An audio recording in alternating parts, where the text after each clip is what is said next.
Loose Ends, Part 2.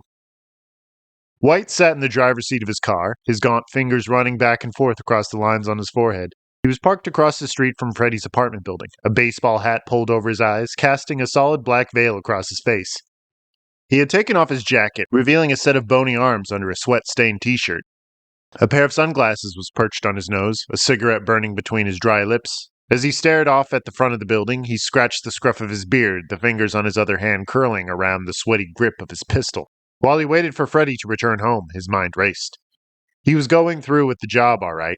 He knew that the pieces buried with the dead man were rightly his. He figured that he was doing this for his father, to pay tribute to him in some way. His dad always had a deep jealousy toward his brother for the heirlooms he secretly coveted. White could see the fire of hatred spark in the man's eyes whenever the treasures were mentioned, a look so unmistakable and potent. On the other end of the spectrum was 800 grand, all stacked into a leather briefcase. He would have to duck into hiding for a few years. Maybe he would go to Mexico or Canada. Hell, with that kind of money, anything was possible. White took a drag from his cigarette and flicked the gray ash to the mat under his feet. He knew he couldn't trust either one of them. Freddy wasn't the same person. White didn't understand him like he used to. "Who are you?" he thought bitterly. I should have asked him the same question. Inhale. Freddy had to be taken care of. Then, of course, Eric would have to be next. He would give him the practice and courage he would need for Monday night. Exhale. It was a shame that he would have to dig the grave by himself. With 3 men shoveling, the job would have been completed in 4 or 5 hours. Now that it was one man with a shovel, it'd take all night for Stanley to call the project done. Inhale. How he hated those traitors. How he wanted to feel their hot blood stain his hands. There was that bubbling anger again, and White quickly diminished it with one empty squeeze of his left hand. Out came that smile, smoke pouring between the cracks of his teeth, and his cigarette barely holding on to his bottom lip.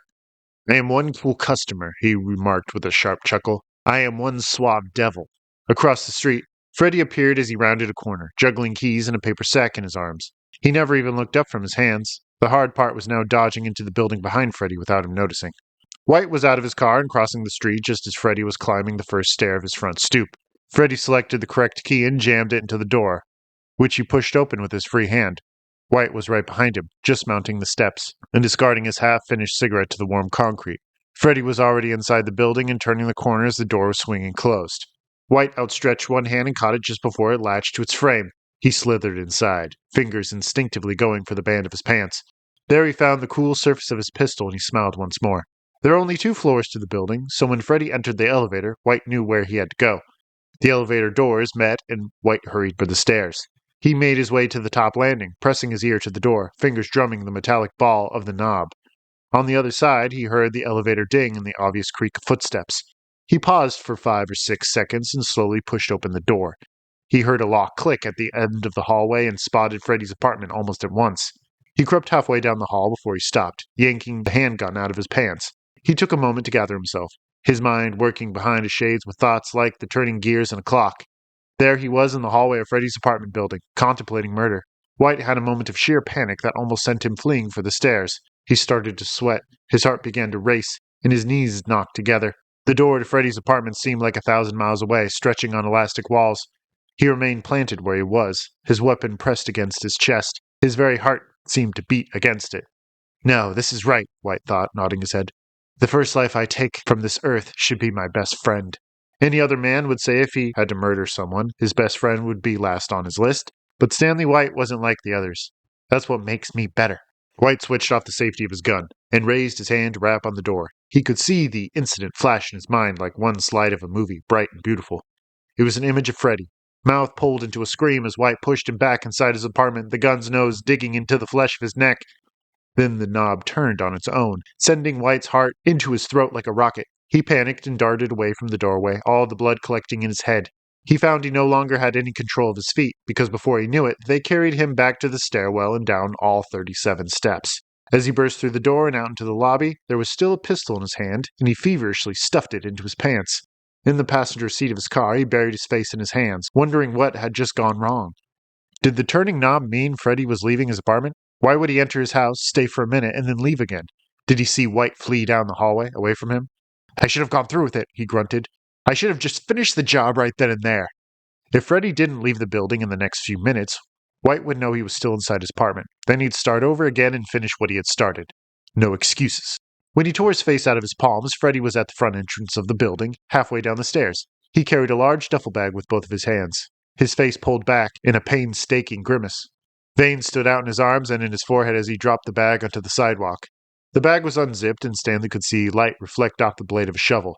Freddy took a long second before heaving the strap over his shoulder to continue around the corner. White watched him disappear and found he was clenching his fists again. Stanley White began to dream in red color. Scott Bailey unlocked his office and stepped inside, plucking a keyring off the hook by his desk. Whistling a high-pitched tune, he hiked back outside, up the gravel path, and through the open gate of Hugh and Lowry Memorial Cemetery. He did a quick sweep of the grounds, eyes peeled for any last-minute visitors, but everything looked clear, so he proceeded back toward the exit. The sun was just dropping out of sight, the sky tinted a dark blue, almost the color violet. The night had always been a tranquil time of the day for Scott Bailey, and he could easily stay up until dawn, without circles under his eyes or a swagger to his steps. A job like his lacked an excitement factor, so most nights he would nod off and shake himself awake just before business hours. If he overslept, there was an alarm he had on his desk, and sometimes it came in handy. Easiest job in the world, but there was limited excitement. A brisk wind folded over him, and he took it into his lungs and let it back out again. He shut the gate, secured the padlock, and returned to his office, whistling a fresh tune. He hung his keys up, punched his time card, stuck it in its slot, and sat down behind his desk. He switched on his 12-inch television set and kicked up his heels. Outside, the violet sky changed to an impenetrable black. Two dark figures appeared on the gravel path of Hugh and Lowry Memorial Cemetery, pausing before the door to Scott's office. A heavy duffel bag settled on the ground in a series of metallic clinks. The door suddenly swung open and rebounded off the wall. Scott shot up from his seat as two men dressed in black sweatsuits and ski masks rushed inside. Scott didn't even have a chance to scream before hands thrust him up against the wall, his head leaving a saucer-sized dent in the dry plaster. His desk was thrown into him, pinning his midriff into the corner. This time when he tried to scream, a gloved hand covered his mouth. He tried to shake off the man, but the other intruder climbed over the desktop and held his shoulders against the wall. Scott went to bite into the hand over his mouth and nose, but his teeth sank into something moist and bitter. He inhaled, and a burning vapor filled his nostrils. At once his vision clouded, and all his muscles loosened into clay. Somewhere far off, the men were pulling away from him, and he was falling against the top of his desk. Their voices were all around him, coming in and out like weak radio signals. Before he disappeared into the dark pit, there was the jingle of keys. Scott was scrambling up a rocky slope, dirt, weeds, and stones coming away with his fingers. He fell once, twice, and then 3 times, sliding and tumbling down a never-ending hill. He would pause for a moment before continuing his climb, blood dripping off him like running water, forever following a trail of red droplets and the tattered remnants of his own clothing. There was an echoing voice bouncing off the hills all around him, and he was quite sure it was speaking to him, even though he couldn't understand anything it had to say. He blinked tears out of his eyes to better see the sky, which was as pitch black as the hole he was trying to climb out of. Footsteps on floorboards closely followed the voice, heavy, hollow, heel, toe, heel, toe. He scanned the rocky slope from left to right, but no one was around. It was only him and the invading darkness. A voice met him again, and this time Scott could make out some of its words. "Well, can see, boys, already? A visit?" A bright light suddenly pierced the night, and a shadow came out of the terrific glare, complete with a head, shoulders, and reaching arms. It towered over Scott, its gigantic hands hovering, as if to squash his face into the dirt. Scott screamed and closed his eyes, scrambling blindly up the hill with bleeding hands and raw knees. I can barely... My thoughts," the voice bellowed. Then fingers closed on his shoulders and his eyes shot open. The overhead light hit him hard, and he had to blink rapidly to discern the man standing before him. He tried to call out, but his lips were held fast with duct tape, and when he attempted to raise his hands to massage his splitting head, he found his wrists were handcuffed in front of him, and ropes bound his arms to his sides. Handcuffs also tagged his ankles, and securely, judging by the tingling sensation that shot up his legs like crystals in the bloodstream. "At least I have some company as I wait," the man said to Scott as he pulled the crooked desk away from the corner. He righted Scott's swivel chair and plopped down into it, throwing his legs over the desktop and crossing them. The man wore a suede jacket some 5 sizes too big for him, and a pair of faded blue jeans. He shook a cigarette out of his jacket pocket and stuck it between 2 peeling lips. With the toe of his tennis shoe, he nudged the power button on Scott's TV. He turned his head on a crane's neck to watch the basketball game already in progress. His empty eyes seemed to look past the television set, past the office, and out into the night. Scott had many questions to ask the man relaxing behind his desk, like who he was and where the other 2 men were. He forgot that he still had tape over his mouth, and the first question came out as a guttural moan. The man looked over at him as he lit his cigarette. He set his lighter right side up on the desk and blew fog over the burning light in the ceiling. "What's your name?" the man asked him. Scott could only stare back at him dumbly, shifting his weight in hopes of waking his dead legs. The man broke out in a grin and withdrew his feet from the desk. He strode over to Scott, tore the piece of duct tape from his lips, and proceeded back to the corner. Scott's first tendency was to scream as loud as he could, but when the man turned back his way, he was holding a handgun, which he set next to the lighter. He leaned up against the desk, eyeing Scott with a drawing interest. "What's your name?" he asked again. Scott kept his mouth shut, tears beginning to well. "I can put the tape back on if you don't want to talk to me," the stranger said, shrugging his shoulders. "I thought I was doing you a favor." "Scott." "Hello, Scott. It's nice to meet you." Scott's eyes darted to the office door, and the man followed his gaze. He smiled and drew from his cigarette. He returned to the chair and kicked his heels back up, causing the lighter to clatter to the floor. "My name's Stanley, and if you treat me with respect, I'll do the same to you." "What do you guys want from me?" "Oh, I'm not with the men that tied you up," Stanley responded. "I'm on my own tonight." "Then why don't you help me? Call the police and let me up. They took my keys. They might still be in the cemetery." "You don't miss a thing, do you, Scott?" "Help me! Why don't you help me?" Scott cried. "I'm not here for that. I'm sorry to say," Stanley answered. "I'm only here to visit for a while. I have to go out there and do some things you probably wouldn't like." "You know the men that did this to me?" Stanley nodded. "I can't trust them. They betrayed me." "Then untie me and we'll get them back. We'll get the police and they'll be put away. Please untie me. We can stop them." Stanley laughed, holding his stomach and shaking his head. "I don't want to stop them just yet, Scott. Have some patience." "What are you talking about?" Stanley's eyes went blank and they flitted to the door. A shadow fell over his face, his smile faltered, and his brow furrowed. Something like a dark creature was emerging from behind his empty stare, clawing up a rocky slope into the light, dwindling in the distance. "I'll let them do all the work, but I won't let them touch what is mine," Stanley said. "They won't see me coming." Scott hung his head and let his tears fall. At that moment he knew he was a dead man. He was going to die there in the corner with his hands and ankles cuffed like a prisoner. "What is your favorite thing to do?" When Scott looked up, Stanley was smiling his smile and smoking a cigarette. "What?" Scott answered with a heavy sigh. "If this was your last night on Earth, what would you do?" Scott's chest started to seize with pressing sobs that stole his breath and closed his throat. Tears spotted his collar and spittle stained his chin. "Well, answer me or the tape goes back on," he threatened. Hug my wife." Stanley looked away from Scott and appeared to pay attention to the TV. "I can't help you there. How about something else?" "I'd like to see her again," Scott said. "Will you just answer me? Respect me and I'll respect you. Do you remember that?" Scott nodded and Stanley eased back into his chair. "Maybe a cigarette," Scott said. Stanley nodded and retrieved his pack. He got up to stick the cigarette in Scott's mouth, and he lit it with the lighter from the floor. Scott inhaled deeply and was relieved to find that his headache was quickly diminishing, replaced by that sweet ebb of comfort. Stanley dropped the pack into Scott's lap and then set the lighter between his feet, right side up, of course. "Smoke as many as you like, Scott, because this is your night," Stanley said. "I'm sure you're a good man, and I have nothing against you. This is business, only business. You just happened in the wrong place is all. Inhale." Scott couldn't reply, not unless he wanted the cigarette to tumble into his lap and burn through the crotch of his pants. All he could do was watch the man with wide swimming eyes and puff on that cigarette. It was all he had left. It was all he had to organize his reeling thoughts. Exhale. Stanley wandered back to the desk and briefly checked his watch, discarding his own cigarette to the floor. "What would you like to watch, Scott? This is your office." Scott didn't reply. Stanley gave him a brief look and nodded his head. "Basketball it is." Scott would have never guessed this man hadn't killed before. He remembered the blank look that had come over him and the haunting words he'd said. "I'll let them do all the work, but I won't let them touch what is mine. They won't see me coming." "That fucker is clinically insane," Eric said, pressing the shovel into the soil with his boot.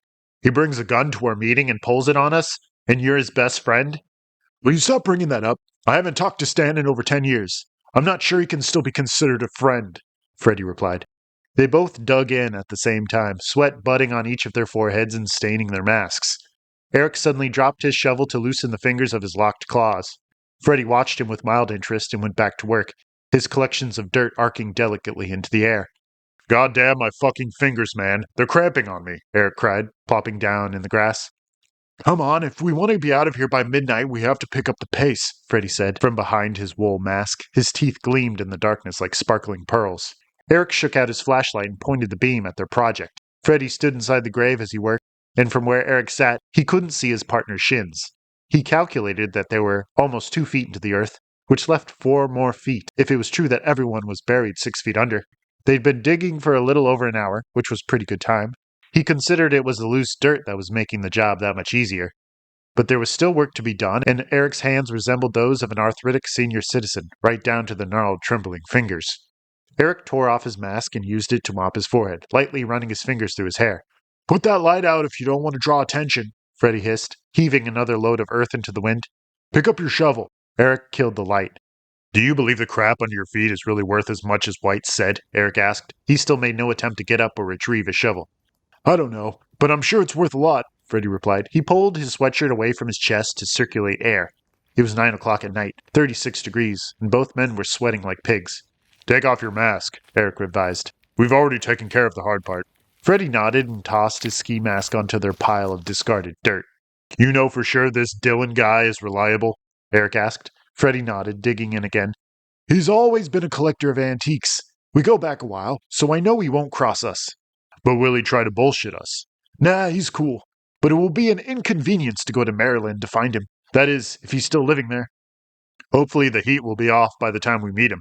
If the story of the missing family jewels is still printed on the front page of every paper, we shouldn't let anyone near the pieces. It's common sense that we should lay low for a while." Eric joined Freddy inside the hole, toting his shovel like a rifle. They dug in silence for another half an hour before they took a short breather, leaning on their shovels for support and panting hoarsely. "Can you imagine what White will do when he digs all this up on Monday and finds everything is already gone?" Eric huffed, shaking his head. "You know he's going to come after us," Freddy answered. "But he won't find us. We won't stop moving. White is smarter than you think.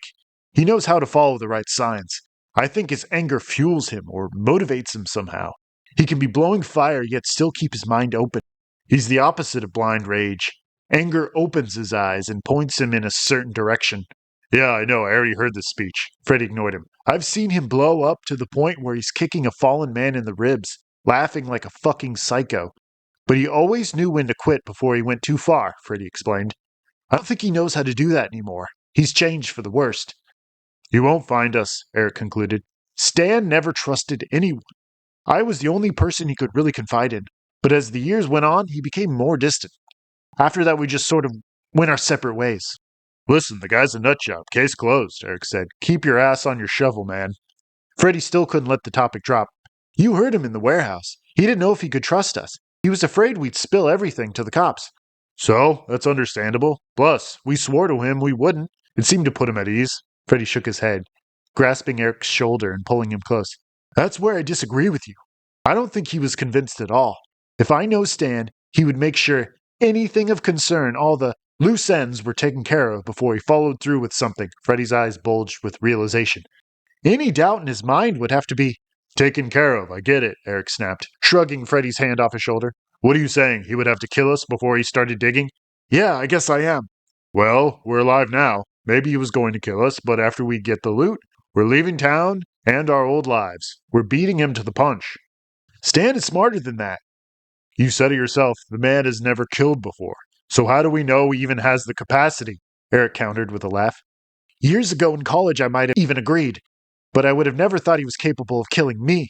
There was a long pause. "And?" Eric insisted. "Tonight I'm sure he is. I also have a feeling we'll be meeting him again before we reach Maryland."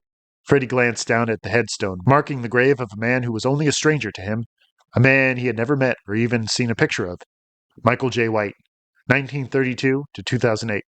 "I think we need to take a page out of Stan's book. For our own defense," he turned back to his partner. "We need to buy a gun." In the darkness of the cemetery, a dull glow suddenly appeared in the distance, first as only a small orb, and then as a bright halo. Eric and Freddy couldn't see the light bobbing near the front gate, closing the distance between them, for they were 6 feet under, just cracking their blades against Michael J. White's coffin. There was a whoop of glee that rose out of the ground, followed closely by the splintered crack of wood. The light extinguished into nothing. There was something coming, and now it was quickening its pace.